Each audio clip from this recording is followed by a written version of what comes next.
من لما كنا صغار كل واحد فينا عنده ذكرى خاصة مع سبونج بوب. أكيد يمكن تتذكر حالك راجع من المدرسة وزادت الشنطة على الأرض وراكد على التلفزيون قبل ما حتى تغير لبسك بس لحتى تفتح على نيكلوديان وتحضر سبونج بوب. والغريب بالموضوع إنه كرتون بهالبساطة شكله للأطفال وبس قدر يخلي أجيال كاملة تكبر عليه، جيل ورا جيل كبروا تغيروا بس سبونج بوب ضل حاضر بالضحك بالميمز وحتى بالنصائح الغريبة اللي بتطلع من تم اسفنجة صفرة. والشيء الصادم فعلا انه الكرتون اللي انعمل بميزانية بسيطة وبدون توقعات كبيرة صار ظاهرة عالمية ومصدر الهام للفنانين ومشروع بمليارات الدولارات. يعني من اسفنجة بتعيش تحت المحيط مع نجم بحر واخطبوط وسلطعون لوحدة من انجح العلامات التجارية بتاريخ الكرتون. اليوم رح ننزل سوا لقاع البحر ونفتح الصندوق المخبى عن اسرار نجاح هذا الكرتون العظيم، ليش صار ظاهرة في عالم الكرتون وليش لليوم وبعد اكثر من 20 سنة ما في حدا قدر انه يزيحه من القمة. اليوم رح تسمعوا القصة الكاملة لسبونج بوب.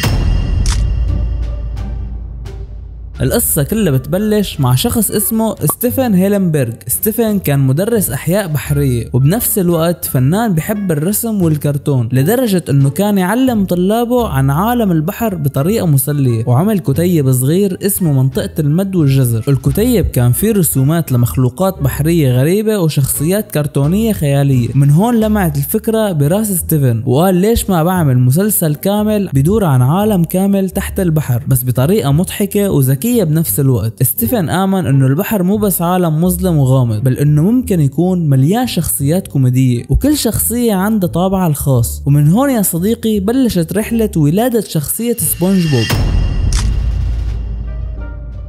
بعد سنين من الشغل وتطوير رسوم الكرتون ستيفن قرر يقدم الفكرة ويعرضها لقناة نيكلوديان، القناة اللي دايما كانت تحب الأفكار المجنونة والمختلفة. وبالفعل ستيفن عمل عرض تجريبي قصير وسماه سبونج بوي، بس المشكلة انه الاسم سبونج بوي كان مستخدم من قبل فاضطر انه يغيره وصار عنا الاسم الاشهر في عالم الكرتون سبونج بوب سكوير بانتس. المسؤولين بفريق نيكلوديان لما شافوا الحلقة التجريبية من المسلسل قالوا انه الفكرة غريبة ومختلفة ويمكن تفشل. حاسس انك هتوديني في داهية على فكرة بس خلينا نجرب. وفعلا ب 1999 نزلت اول حلقة للكرتون باسم مطلوب موظفين.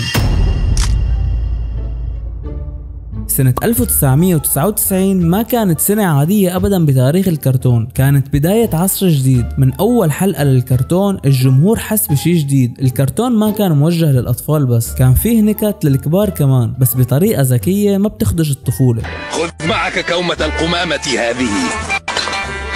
مستر سلطة، لا يجب أن تتحدث عن شفيق هكذا. شخصية سبونج بوب كانت شخصية متفائلة زيادة عن اللزوم، بتشوف كل شي بسيط وبتفرح بأصغر التفاصيل. وبالمقابل عندك جاره شفيق المتشائم اللي ما بيعجبه شي أبدا، وصديقه بسيط الغبي المضحك الكسول، ومستر سلطة مديره الطماع البخيل، وشمشون الحرامي اللي بيفشل دايما في سرقة الوصفة السرية لسلطة برجر. وهالتناقض يا صديقي خلى القصص تضحك وتحمل معنى بنفس الوقت. غير هيك الأجواء البحرية والشخصيات الغريبة والموسيقى المميزة اللي بتخلي أي مشهد يضحك لحاله كانت سبب كبير في نجاح العمل. وخلال أسابيع قليلة بس صار اسم سبونج بوب على كل لسان، الأطفال صاروا يقلدوا صوته، والأغنية تبعت الكرتون صارت ترند قبل ما نعرف كلمة ترند أساسا. وحتى الشباب وقتها صاروا يحكوا عنه بالمدارس والجامعات. ونيكلوديان وقتها كان عندها برامج قوية مثل هيا أرنولد وجيمي نيوترون، بس ولا واحد فيهم عمل الضجة اللي عملها سبونج بوب. والقناة بسرعة أدركت إنه عندها كنز وصارت تركز عليه بشكل أساسي، وصار وجه القناة وشعارها غير الرسمي، وحتى دعاياتها صارت تعتمد عليه. والشيء الأهم هو إنه نجاح سبونج بوب ما كان محصور بأمريكا بس، خلال أشهر بس الكرتون صار ينعرض ببلدان مختلفة مدبلج بأكثر من لغة، وصار كل طفل بالعالم تقريبا يعرف إنه في شخصية اسفنجية صفراء عايشة تحت البحر. هون بالضبط بلش سبونج بوب يثبت إنه مو مجرد شخصية جديدة أو كرتون إضافي بالقائمة، لا نحن كنا قدام بداية أسطورة كرتونية رح تضل محفورة بعقولنا لليوم. الكل بيشوف سبونج بوب على انه كرتون بسيط ولطيف، بس ورا الكواليس يا صديقي في اسرار ونظريات رح تصدمك. النظرية الاولى انه كل شخصية كانت بالمسلسل بتمثل خطية من الخطايا السبع. سبونج بوب بيمثل البراءة المبالغ فيها او البراءة الساذجة، بسيط كان بيمثل الكسل، شفيق كان بيمثل الغضب او الحقد، مستر سلطة كان بيمثل الطمع، شمشون كان بيمثل الحسد، ساندي كانت بتمثل الغرور بالعلم والمعرفة. وهذا الشيء يا صديقي خلى الناس تقول انه الكرتون اعمق بكتير مما كنا نتخيل. النظرية الثانية كانت انه بيكيني بوتوم او قاع الهامور هي مدينة واقعية. في ناس بتقول انه فكرة الكرتون مستوحاة من منطقة حقيقية اسمها بيكيني اوتول، مكان عملوا فيه تجارب نووية من مئات السنين. يعني كل الكائنات البحرية اللي كنا نشوفها ممكن تكون رمز لمخلوقات متأثرة بالاشعاعات النووية. والنظرية الثالثة انه نهاية الكرتون مو مثل ما كنا نتوقع. في كتير معجبين اخترعوا نهايات سوداوية، مثل انه سبونج بوب اصلا عم يتخيل كل شيء وانه كل هاد كان مجرد خيال، او انه سبونج بوب مجرد طفل عايش وهم خيالي بسبب العزلة. ومهما كانت هي النظريات صحيحة او مجرد مبالغات، الا انها بتأكد شغلة وحدة: سبونج بوب مو مجرد كرتون اطفال بريء، هو عالم كامل بيحمل الغاز وخبايا خلت الناس تحكي عنه لاكثر من 20 سنة. النجاح الكبير لهذا الكرتون ما وقف عند الشاشة بس. سبونج بوب تحول من مجرد برنامج لامبراطورية تجارية، العاب، تيشرتات، اكسسوارات، كل شيء فيه صورة سبونج بوب كان ينباع بالملايين، العاب فيديو تخطت المليارات، وحتى افلام سينمائية نزلت وحققت ارباح ضخمة. باول 10 سنين سبونج بوب صار واحد من اكثر العلامات التجارية ربحا بتاريخ الكرتون، وصار في بيت كل طفل تقريبا منتج له علاقة فيه. باختصار سبونج بوب ما عاد مجرد سفنجة على التلفزيون، صار جزء من حياة الأطفال اليومية. سبونج بوب من أول حلقة بيقلك انسى المنطق، هون كل شي ممكن. أول غرابة كانت بالمسلسل هي بيته الأناناس اللي تحت البحر. يعني عن جد ليش أناناس؟ مو تفاحة أو موزة مثلا، ليش أناناس بالضبط؟ والغريب انه لليوم اذا شفت اناناس باي محل دغري بيخطر ببالك بيت سبونج بوب. وتاني غرابة كانت بالكرتون الحلزون اللي بينوي مثل القطط. سريع، هو المفروض يكون حلزون عادي بس فجأة بتسمعه بينوي. يعني اذا بتفكر فيها هو مو حلزون، هو قطة لابسة قناع حلزون، ومع هيك الكل مشاها عادي بالمسلسل. وثالث غرابة كانت الرحلات اللي ما إلها تفسير. يوم بتلاقي سبونج بوب وبسيط طالعين رحلة مع قنديل البحر اللي بيغني، ويوم تاني بيفوتوا على مدينة حلويات، وبعدها بيلاقوا حالهم على المريخ. المسلسل ما كان عنده حدود ابدا، اي فكرة مجنونة بتطلع معهم بيطبقوها. واخطر غرابة كانت المنطق اللي ما له علاقة بالمنطق. يعني كيف كان في نار تحت البحر، وكيف كان في مطاعم وسيارات ومدارس السواقة؟ لو بتطبق قوانين الفيزياء بتلاقي المسلسل كله غلط. بس هون الحلاوة انه الغلط نفسه هو اللي بيخلي المشاهد ينبسط ويضحك. وبالنهاية هدول الغرائب مو مجرد تفاصيل صغيرة، هدول هن اللي خلوا كرتون سبونج بوب مميز، لانه بكل حلقة في شيء غريب جديد بيخلي المشاهد يقول طيب شو رح يخترعوا المرة الجاي.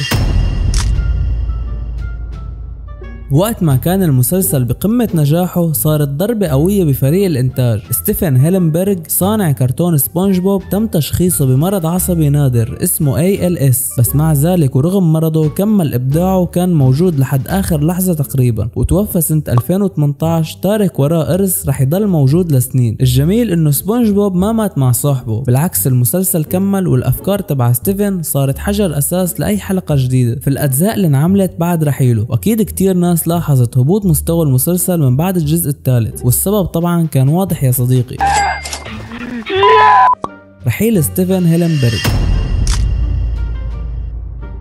من أكثر الأشياء اللي خلت سبونج بوب يعيش كل هالسنين هي الوصفة السرية الخاصة بمقرمشات سلطة. من أول حلقة لليوم ما حدا عارف شو مكوناتها، حتى إنه الجمهور صار يعتبره واحد من أعظم الألغاز بعالم الكرتون، وناس كتير حاولوا يخترعوا نظريات عنها. في ناس قالوا إنه فيها طحالب خاصة، غيرهم اعتبروا إنه فيها مكون سري من البحر ما بينوجد غير عن مستر سلطة، وفي ناس حتى راحوا لبعيد وقالوا إنه السر مو بالمكونات، السر هو سبونج بوب نفسه. يعني لو غير شخص طبخها ما بتطلع بنفس الطعم. حتى شمشون في اغلب الحلقات عم يحاول يسرقها بس ولا مرة نجح. وهون الغموض كبر اكتر، ليش الوصفة ما كشفوا سرها كل هالسنين؟ الجواب ببساطة يا صديقي لانه الغموض اهم من الحقيقة. الوصفة السرية صارت رمز مشان تضل الناس تحكي عن المسلسل وتعمل نظريات ونقاشات ما بتنتهي.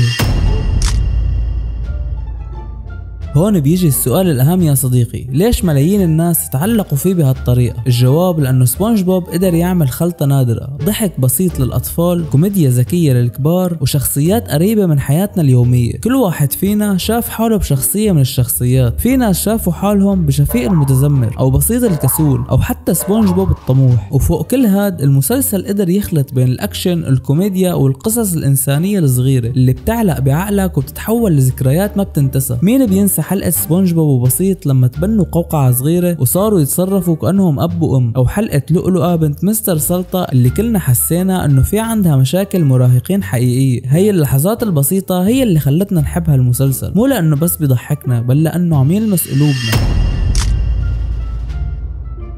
لما نرجع ونشوف قصة سبونج بوب من بدايتها لليوم نتعلم شي مهم جدا، فكرة صغيرة حتى لو كانت غريبة ممكن تغير العالم. الإبداع الحقيقي ما له عمر أبدا يا صديقي، عمل موجه للأطفال صار مصدر إلهام للكبار، والأهم النجاح الحقيقي هو لما عملك يترك أثر طويل المدى. سبونج بوب علمنا إنه البساطة قوة، وإنه الفرح أحيانا أعمق من أي فلسفة معقدة، وإنك لو آمنت بفكرتك ممكن تتحول من مجرد رسم بسيط على ورقة لظاهرة كونية بتجمع أجيال كاملة. من أكثر من 20 سنة سبونج بوب طلع من قاع المحيط ليصير واحد من أعظم أيقونات الكرتون بالتاريخ. قدر يوحد أجيال، أطفال كانوا يرجعوا من المدرسة يضحكوا عليه، وكبار صاروا يلاقوا فيه ملجأ حتى يهربوا من هموم الحياة. اليوم حتى لو كبرت وشغلتك الدنيا مجرد ما تسمع جاهزون يا أطفال؟